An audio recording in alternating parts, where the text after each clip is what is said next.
Welcome or welcome back to my channel. Spring used to mean spring break, kids home for a whole week, which often meant extra hands for our projects. But now that they're grown, spring break isn't a thing anymore, and the pace of things has definitely changed.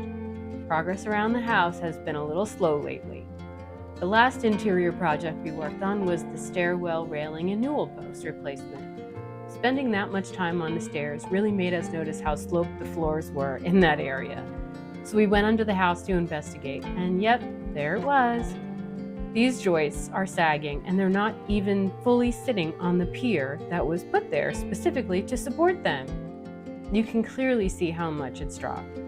So we've started the process of slowly jacking it up. You can only jack it 1/8 to 1/4 of an inch at a time, and then wait for the house to settle before jacking up some more.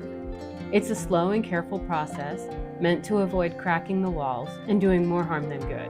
After the first round of jacking, we already had to adjust one door that wouldn't close anymore, and we're already seeing new cracks in the wall. Because of that, any patching and painting in the stairway is on hold until the crawl space work is done, which at this point is kind of a moving target. We did manage to replace the world's ugliest and dingiest boob light. Despite its off-putting dark cream color, it somehow gave off the harshest, coldest light imaginable. We swapped it for a linear, dimmable LED fixture. It doesn't light the stairwell as well as I had hoped. You were wrong, Paula. But being able to dim it at night and avoid that eye-searing glare is a definite win. And honestly, anything is better than that boob light, especially with these ugly textured ceilings. Speaking of which, these ceilings. In our previous home, we had popcorn ceilings that we removed ourselves with great success.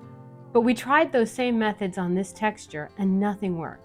If anyone knows how to remove this kind of texture, please share in the comments. I'd really appreciate any advice.